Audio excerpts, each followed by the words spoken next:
What's happening, fight fans? Welcome back to episode 12 of the MMA Mindset podcast. Back with another Fighter Origins, like I mentioned on the last one.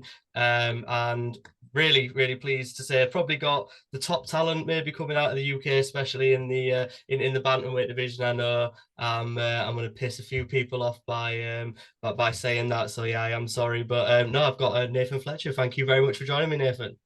No worries, mate. Thank you very much for having me on, and thank you for that kind introduction. Yeah.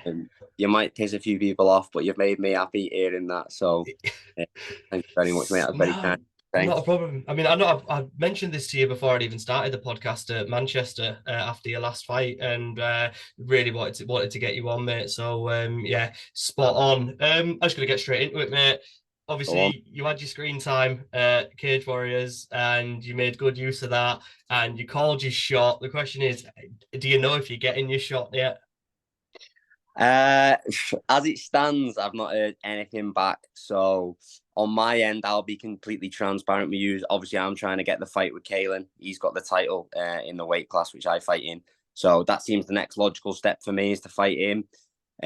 Cage Warriors have obviously got the Dublin card coming up in October, which is a bit of a hometown show for him. I know he's from Belfast, but it's an Irish card. You know what I mean? So I'm sure he'd be able to get a few fans down to that. And yeah, I know I bring a good support over with me. I think it's the fight to make. Obviously, we've got the history of me beating him in the amateurs.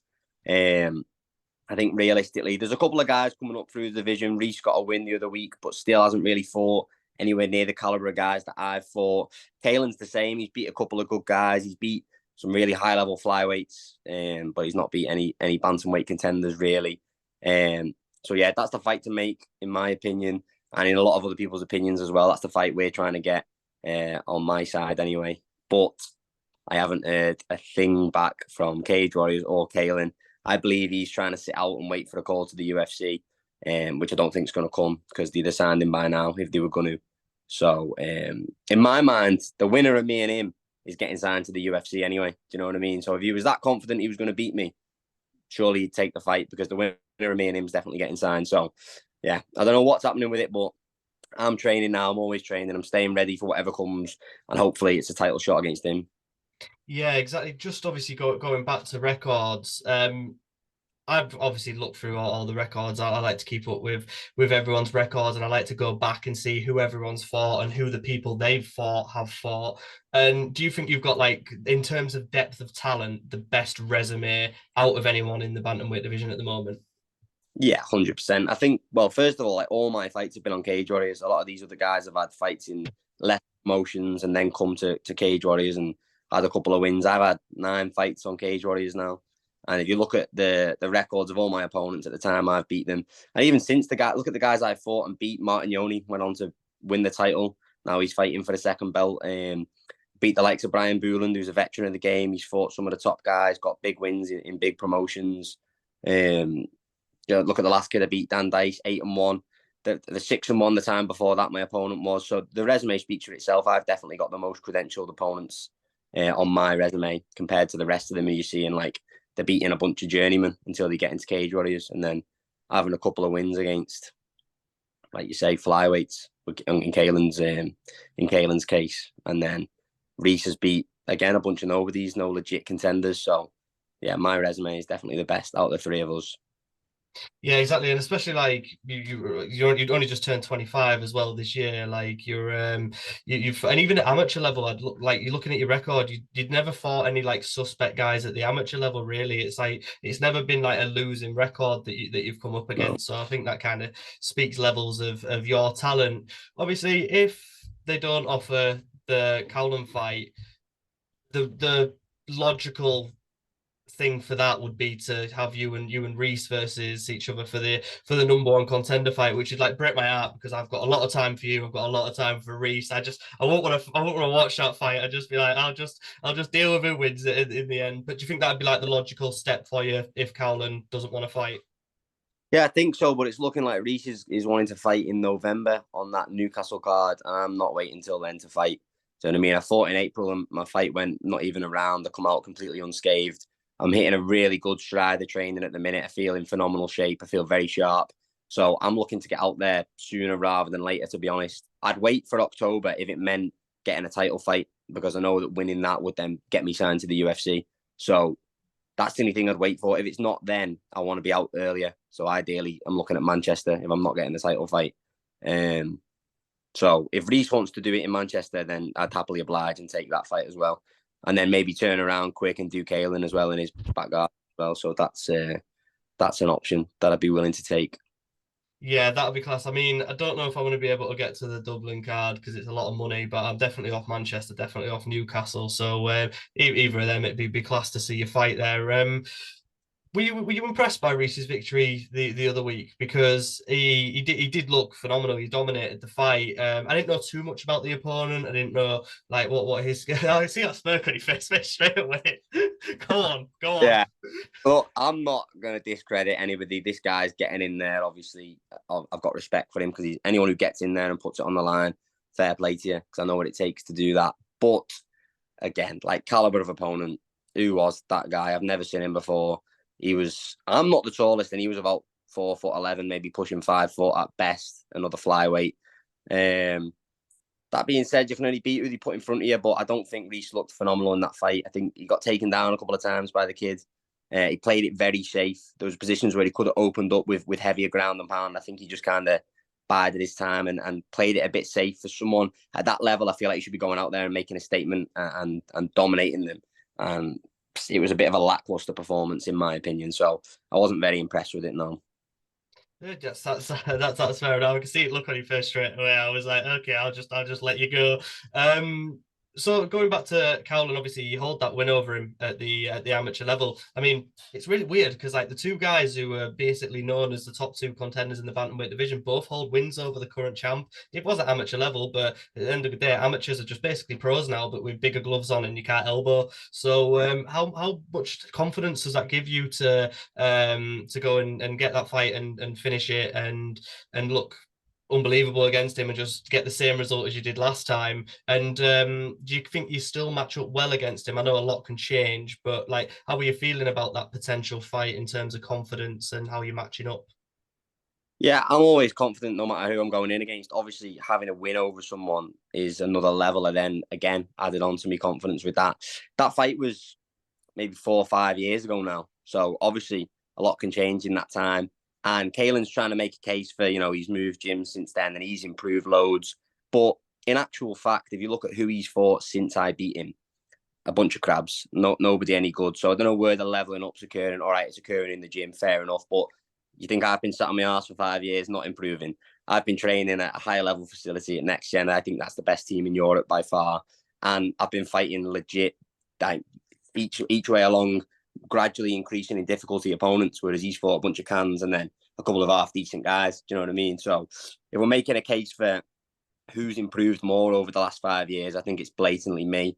And yeah, I beat him the first time, so I'm very confident that I'd beat him again, the level that I'm at now compared to where I was at when we first fought. Yeah, definitely. I think it'd be a good fight to watch. I kind of have to watch what I say because I'm not a fighter, so I have to kind of watch what I say. But I'd love to see you and Kalen throw it down, and I think it'd be class. Do you just think the UFC is kind of inevitable for you right now? Because I do. I think it won't be too long. I think maybe a year, maybe a year and a half tops. We're going to be seeing you strapping on the UFC gloves of Venom gear. Yeah. That's something I've dreamt of since I got into the sport. Do you know what I mean? So I wouldn't say it's inevitable because obviously you never know what can happen. Nothing's given in life, but I feel like I'm making the right steps every day. I'm taking the right road in order to put myself on track to get signed by the UFC. And I'm out here calling for all the difficult fights. No other prospects are doing this. They're all saying, "Oh, I'll fight you. I'm giving this and that." It's not up to me who I get. I've asked to fight Kalen. I've asked to fight Reece. At the start of the year, I did an interview and I said I want to fight Martin Yoni when I thought he was still the champ at bantamweight, just to get that shot at the title because obviously I've already beat him. Then I said I'd fight Kalen and I said I'd fight Reece because they were the other two guys who are getting any credit for being a contender on the European scene. Do you know what I mean? So I'm here to prove that I'm miles better than both of them. I don't want to just like skirt around and take easy fights and hope that I can try and get signed and sit out. I want to prove I'm the number one guy in Europe. This is why the UFC should sign me because these other contenders, I'll beat them. Do you know what I mean? So that's sort of my mindset. And I feel like nowadays, I go back to this all the time, right? George Hardwick's 12-1, and he's having to go on the contender series to get into the UFC. Paul Hughes is 9-1, 10-1, and his last fight was against Jordan Vucenic, who is another UFC caliber guy, and he's still not signed to the UFC. So you can't just get by now and winning the title and thinking, I'm going to get signed this way, or trying to pad your record with a bunch of cans thinking you're going to get signed that way. You've got to take out and you've got to finish all the other up and coming prospects to prove that you're the guy they should take on board. Do you know what I mean? So that's the way I view it, and that's what I'm willing to do. I want to fight all these guys, but it just doesn't seem like any of them want to fight me. So that's why I'm sat here 4 months on from my last fight, still without an opponent. Yeah, have you not had any offers or anything like for like the London card on Friday? Did you not have any offers, or if there were offers, were they just like shite and not something that'd probably do you any favors? Yeah, I didn't actually get offered opponent for that. The plan wasn't to fight on that card. Obviously, the main objective for me is to get the Kalen fight for the belt. So that's what we're trying to hold out for. But then it seems like he's not interested in taking that. So if that's the case, then I will be taking a fight in Manchester and getting just keeping the ball rolling. Do you know what I mean? But I feel like there's a certain window of time what he's got before he has to vacate the title. Do you know what I mean? He can't just sit out for a year. I think it's a 6-month period. So we'll see what happens. We'll see come October. I think that's coming towards the end of his time where he needs to sign a contract in order to to keep the belt. So hopefully he gets pushed by the promotion and he gets forced to take that fight. Yeah, fingers crossed, mate. Like I'd be absolutely buzzing for it. I think loads of people would as well, and it'd be just be clashing. Just before we move on, are you heading down to London this weekend? No, I'm not. I'm not going this weekend. There's train strikes on the Saturday, and I've not got a UFC ticket, so I'd be only going for Cage Warriors and then coming home and I've done the UFC Cage Warriors trip a few times now when it's been on over the last couple of years, and it's quite an expensive weekend, so I'm going to be a bit frugal this weekend, and I'll sit and watch it from my living room, get the best watching it there. Yeah, I think that's what we've just remortgaged, and it's just like, nah, I can't afford shit for the rest of the year. I ain't going nowhere. But yeah, I'd love to get there. There's like a few guys like Liam's fighting as well, and Liam's probably I think Liam's probably one of the most avoided people in the division as well. Like Liam's a fucking beast, and he's really hit a bit of form recently as well. He's hit a proper purple patch. Looks like an animal. Yeah, he's always had that in him. Do you know what I mean? And we knew that in the gym, but it's nice that he's getting a bit of the recognition. I still don't feel like he fully gets the recognition that he deserves. And that's because he doesn't shout, he doesn't blow his own trumpet. Do you know what I mean? So I feel like I'm trying to give him the props where I can. Paul's been putting stuff about and giving him props. But Liam's one of the best guys in Europe again. I'm thankful he's in my gym. Do you know what I mean? So I don't have to fight him because he literally isn't there. And I think with me, he's right at the top of the bantamweight division. Again, he's had to get a late notice opponent for this show. I think he's fighting at featherweight now, because nobody wants to step in and fight him. And I'm not surprised if you've seen what he's done in his last few fights. Like you say, the form he's showing now, he's on a bit of a win streak. So I'm excited to watch him again. And then obviously Luke, undefeated, 6-0, out there again against another little step up in competition now for him. So it'd be nice for him to showcase his level, get another stoppage. And yeah, another next gen takeover, and then Molly will cap it off with the UFC co-main event. Yeah, it's gonna be class. I can't wait. I'm gonna hate the weekend because there's so many people that I know and like fighting. I'm not gonna have fun. There's like Bailey Gilbert fighting. I love Bailey. Bailey's a sound lad from up north, up Newcastle and that. So yeah, it'll be a class weekend, and I'll be with you just sat at home watching it. But yeah, jumping on to obviously just the main premise of the whole podcast, the fighter origins bit. Kind of just get straight into it. What's like the first memory or the first like time you ever stepped into like a combat sports setting? Yeah, so the first memory I have of MMA training is not the best one, to be honest. So I had a mate in school called Kieran, and I went to an all boys school, right? So Kieran was kind of like the hard boy of the year. Do you know what I mean? No one wanted to mess with him. And in Birkdale, where I went, well, all lad schools really, I think if you're either good at footy or you're good at fighting, that's how you gain respect from all your peers. Do you know what I mean? So Kieran was very good at fighting, and I knew that he did this thing called MMA. Didn't know what it was. But I just liked the fact that, no one would mess with him. He got all the respect from all the other lads. So I made friends with Kieran pretty early on. And I said to him, like, look, I want to come down and do a bit of training with you at this MMA gym. But actually, I think at first I said I was going to go to a boxing gym. And then he said to me, don't do boxing, come and do MMA. It's a more legit form of fighting.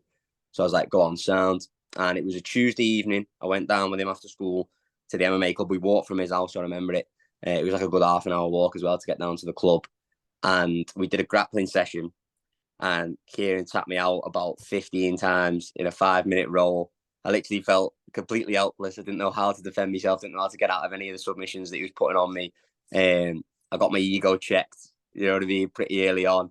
And from that point, I just knew like, wow, I need to learn this. And then throughout those few weeks, we would do like grappling on the field at lunch. So the lads would all come out, play footy, and then a few of us would get together and have like little grapples with each other. And Kieran was just tearing everyone, tapping them all like he'd done to me in the gym. Do you know what I mean? So I thought, all right, I want to be able to get all the other lads with the submissions that he's catching me with. So I was addicted at that point, and I would train every single night, literally 5 days a week from when I started. And then I'd go in at lunchtime and grapple with all the lads and try out the moves that I'd learned at the MMA club.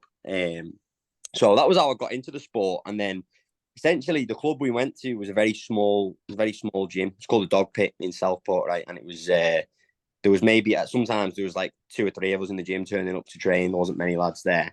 And Adam Cullen come about 6 months, 8 months, something like that into me training there. Adam Cullen come down, and I obviously never met Adam before. He was from Thornbury, which is a bit further on from Southport towards Liverpool. And somehow he learned about the club and he come down. So I started training with Adam. And then most nights of the week we'd go and it'd just be me and Adam turning up to the gym, and a fella called Carl McGrath, who was the wrestling coach at the gym. And he competed in, you know, British wrestling. He'd done the national competitions, all that type of stuff when he was younger. Because Carl was an old bloke by the time he started training us. So because it was only me and Adam turning up, we ended up doing a load of wrestling with Carl. And he said, you know, I'll take you to the clubs where I used to train in Bolton, Wigan, Manchester, all stuff like this. So we started going down, meeting him there, and then getting lifts to Manchester, to Bolton, to Wigan.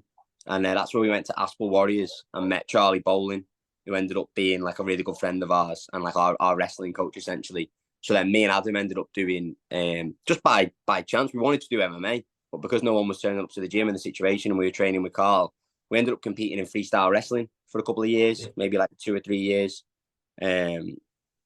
Just by chance. And then eventually we were doing bits of cross training. So we were going to the wrestling club. We were going to different boxing gyms near where we live. And then Adam said to me, look, he kind of knew the MMA scene a bit better than I did at the time. And he said, if we want to take this serious and actually have fights in that, I think we need to go to a proper MMA gym, what's all encompassing. And he found Next Generation. And I just went along with it. I didn't have a clue what it was. I didn't know who Paddy the Baddy was at the time, or Chris Fishgold, or these guys in the gym that Adam was saying, oh, these guys train here.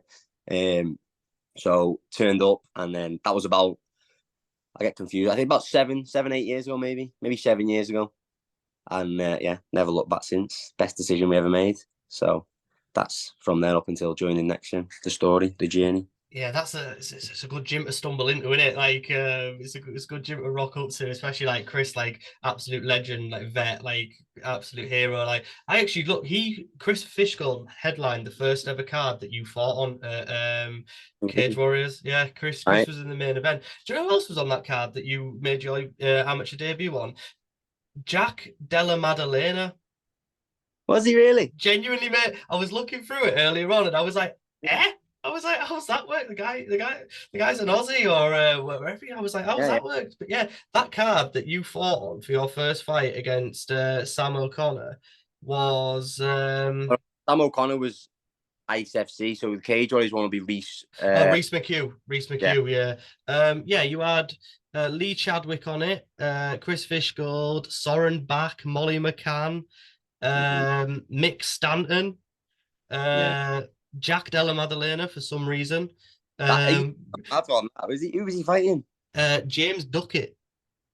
I've never heard of him. No idea. We won it rear naked choke in second round. And then obviously Liam Gitton's on that card as well. That's a mad card. That you look back at that card, you just think, what the fuck? I just can't believe Maddalena. What's he doing on that card? That's madness. I don't know. Fights in his on his regional circuit. Yeah. We had to come over to Cage Warriors to get. Yeah, definitely. My head fell off there.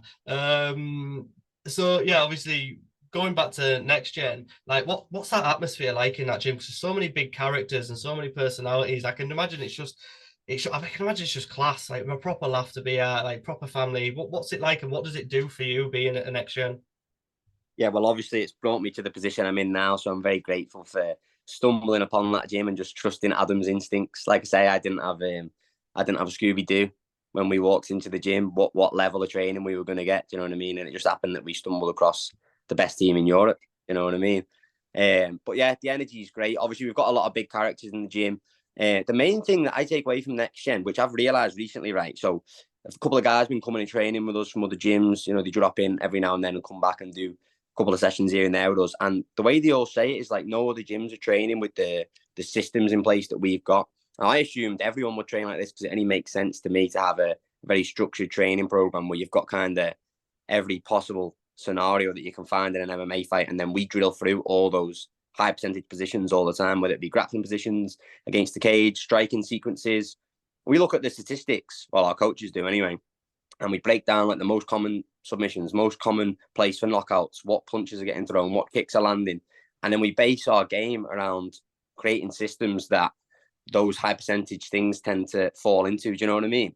So we're very specific with MMA training, and from what I'm hearing off these other guys is that most of the gyms just train like boxing on Monday, wrestling on Tuesday, jiu-jitsu on, do you know what I mean? So we're very lucky. Obviously, not only the fact that the whole team's like a family and we're all very close and we all genuinely care for each other outside the training as well, but in terms of the actual training and the skill level, we're just leveling up at such a faster rate than everybody else because I feel like we're putting all our energy into the right areas. Do you know what I mean? So yeah, like I said, I assumed everyone would be training like that. I thought we were just a little bit better at them than those specific areas. But what I'm hearing is from the majority of guys coming down, not a lot of them are training the way we are.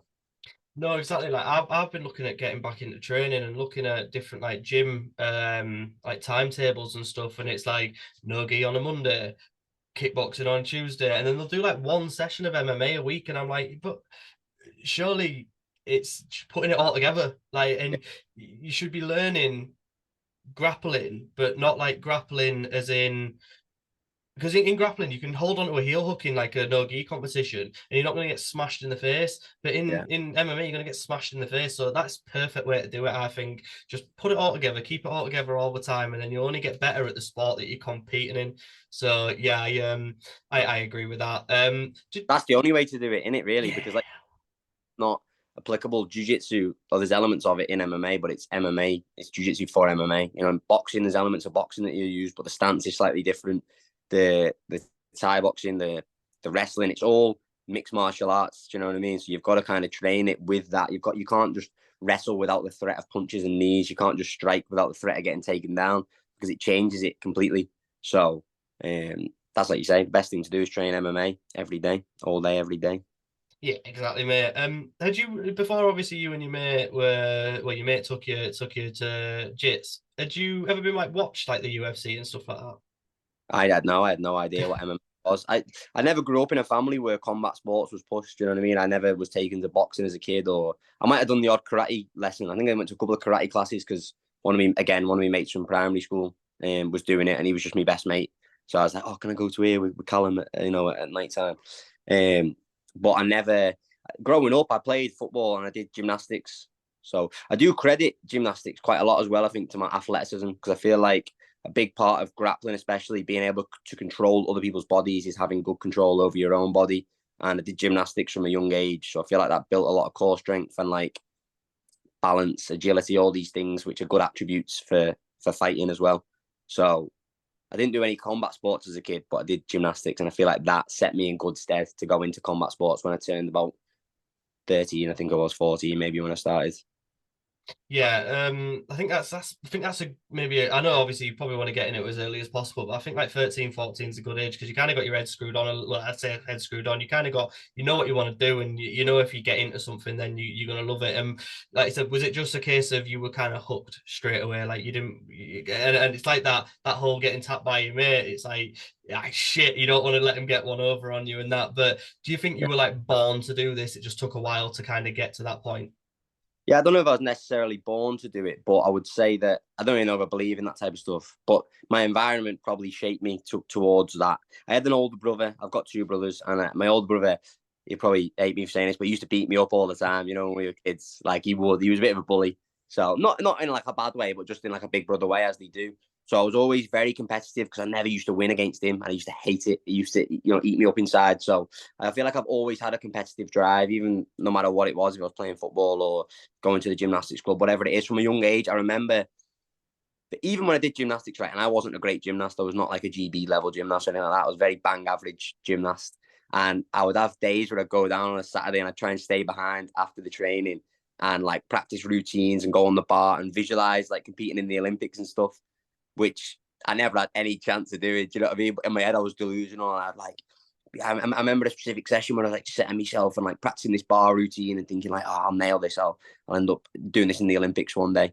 And even playing football again, you can ask all my mates, I was pretty shy at footy, but I would still go in the back garden and visualise scoring free kicks and having a crowd cheer for me. So I always visualised being a professional athlete, no matter what sport it was. I've always wanted to do that and have like that cheer of the crowd and feel like, yeah, I'm not sure, but competing in sports has always been like a passion. And then when I found fighting, and it's literally one-on-one, it's like the truest form of competition that you can get. It's you against another man, and there's no teammates to rely on. It's you and him in there. Whoever wants it more, whoever's prepared more, is going to come out on top. That was very addictive to me. So, yeah, fell in love with it from the get-go. Yeah, obviously, when you said that your family never like really like pushed you into combat sports and that, what did they think when you just decided, well, when you told them that you were just gonna like start scrapping? Yeah, that's another thing. They're very, very supportive. My parents were very supportive of it. They just said, "Is this what you want to do? We're happy to let you go and do it." I mean, I think at the time they probably thought that I was just going to do it as a hobby and I wasn't actually going to try and pursue it as a career and start fighting. But I remember coming home from Next Gen and saying to them like, "I've got a fight lined up." Do you know what I mean? Fight, and they were probably a little bit nervous, but they didn't put any of that onto me. I felt like fully supported by both of them. So yeah, it's yeah, like you say, we were always supported in it. Yeah, how were you nervous before your first amateur fight? Yeah, definitely. I get nervous before every fight. Do you know what I mean? Anyone who says they don't is lying. It's you're not necessarily nervous to fight because you do that every day in the gym, but you're nervous to get the result. Do you know what I mean? You put a lot of time into preparing for this one moment. What amateur, it's 9 minutes. You get 3 3-minute rounds. Do you know what I mean? So there's a lot riding on those 9 minutes, and then when you turn pro, it's 15 minutes. So you always get nervous, but it's because how badly you want it. Do you know what I mean? I go in there and I really, really want to succeed. So obviously a little bit of nerves knowing that it might not go your way. Do you know what I mean? But you've got to do everything right in order to put the cards in your favour so it does go your way. Yeah. Was there much difference in your preparation from say like your first amateur fight to your first pro fight? Because I know a lot of people say that there's not that much difference. So it's just the gloves and the elbows and stuff like that. But it must be a Mhm. completely different feeling. Do you know what? Like I think what served me well was fighting on Cage Warriors a lot as an amateur. So like even though I've had nine fights with Cage Warriors as a pro, I had about 4 or 5 fights with Cage Warriors as an amateur. Do you know what I mean? So it's the exact same process. You're at the same weigh-ins with all the pros when they used to do the amateur shows. You're in the changing room with pros. You get the same speech off Graham Boylan at the events before and after. Do you know what I mean? So I'm very familiar now with that setup on Cage Warriors. So it wasn't too different going from fighting in the Cage Warriors Grand Prix against Jack Eglin in my last amateur fight to then fighting Rico Biggs a few months later in my first pro fight. The transition was very seamless. Do you know what I mean? So in terms of the preparation, obviously you just learn more as you get more experience through the sport. So and with the team, we've grown. So the training system's changed slightly. The way I prepare for fights has changed slightly. But the dedication's always been the same. The drive to succeed has always been the same, even as an amateur. I would recommend amateurs now. I would say that like your record doesn't matter and get as much experience as you can because when you turn pro, it's wiped clean anyway. But at the time, it was like life or death to me winning those amateur fights. Do you know what I mean? It meant as much to me as fighting for the Cage Warriors world title. So, yeah, not too different to be honest. No, definitely. Like I agree with that whole amateur thing because like I know people. It's hindsight's a wonderful thing, and to be able to say yeah, it don't really matter because it's wiped clean. But in the moment, you want to get fucking beat. Like No, of course. it must be shite. Like I hate losing at board games. I couldn't Yeah, imagine getting my head filled in and a then having shit. fight to fight in it. Doesn't matter if it's amateur pro, whatever rule set. You know what I mean? You're having a fight with someone, you want to win. Exactly. Like I've done like Muay Thai interclubs and stuff like that, and had like the better of me, and like that counts for nothing, and I've still been just like gutted and fuming Yeah, with myself. So because it no, matters. like Do you know what I mean? It matters to you, so that's all that matters really. In terms of anything, but you know inside yourself, you set yourself that challenge and you want to overcome it.